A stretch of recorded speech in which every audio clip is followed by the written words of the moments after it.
Hi, I'm Mary, and welcome to another magical math moment.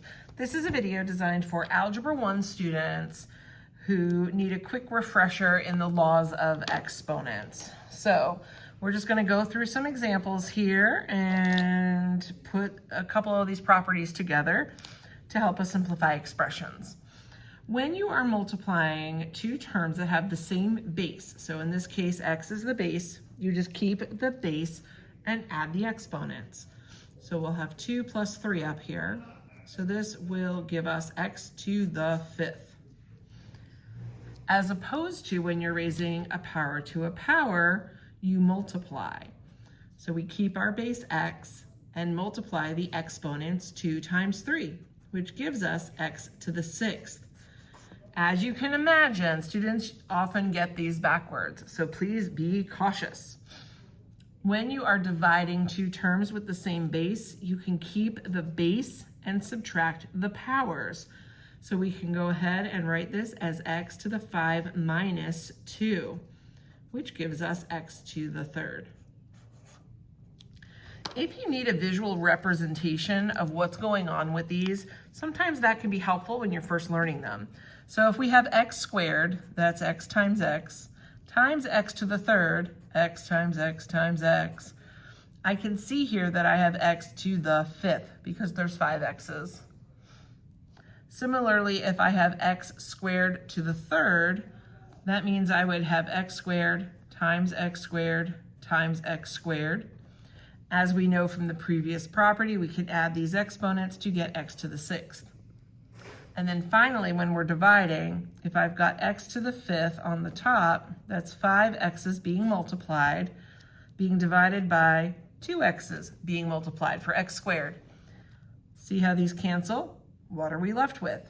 3 x's, which when multiplied give you x to the 3rd. So if the visual representation helps you when you're first learning it, write it out. Over some time though, you're going to want to learn these shortcuts. Okay. 2 more to kind of show you of the basic properties. So here we have a term 2x to the 3rd being raised to the 4th. This is different than what we've been looking at because I have a coefficient in front. So this is 2 times x to the 3rd. I can distribute this 4th power in and get 2 to the 4th because this is 2 to the 1st inside when there's no power written. And then we'll do 1 times 4, which will give us a 4. We also want to multiply these exponents, so 3 times 4. The simplified answer for this one is 2 to the 4th, x to the 12th.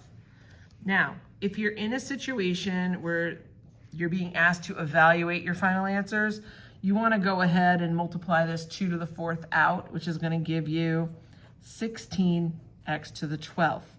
This is an evaluated answer.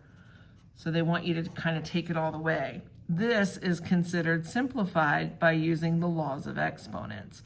Check with your teacher about what way they want you to write your answers.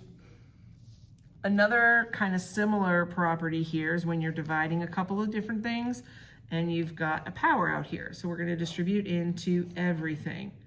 Don't forget, this is 3 to the 1st. So we'll have x squared times 2 on top, 3 to the 1 times 2, y to the 5 times 2 on the bottom. 2 times 2 is 4, so we have x to the 4th on the top.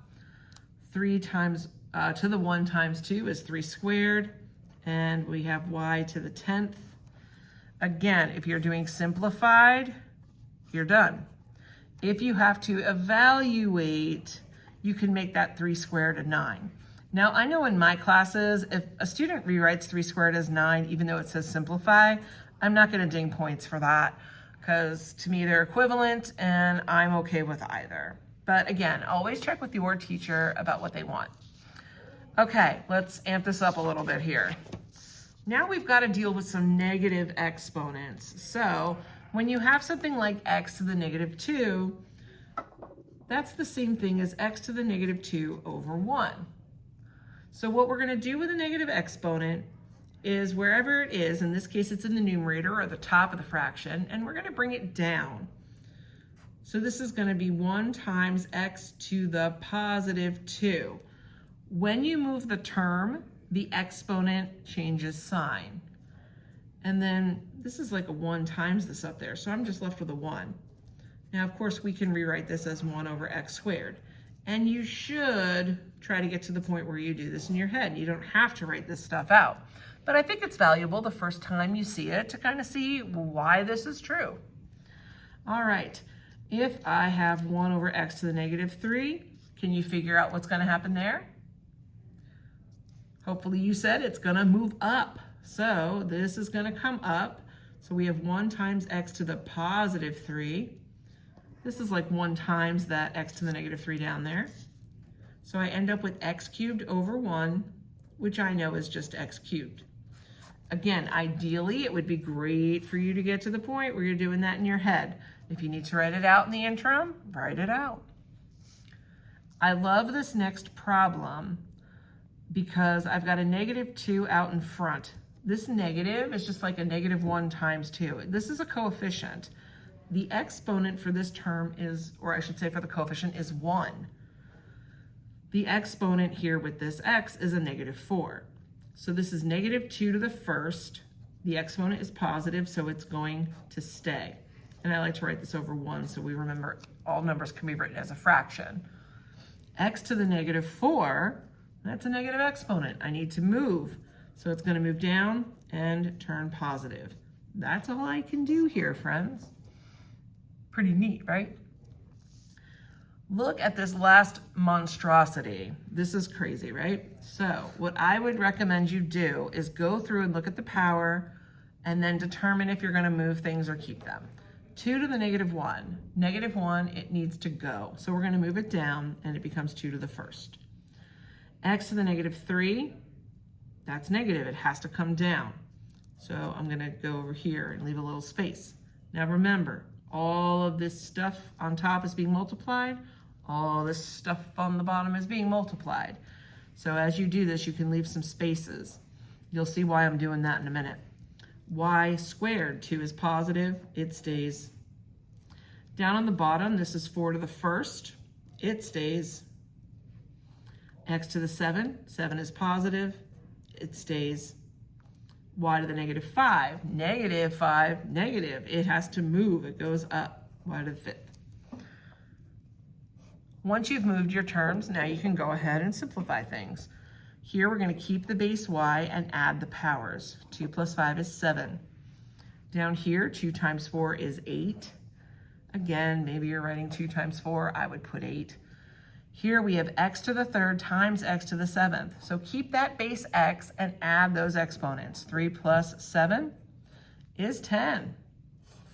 Ooh. That is it for this video. I hope that this has been helpful in refreshing you on the laws of exponents. Thank you so much for watching, and I'll see you next time. Bye.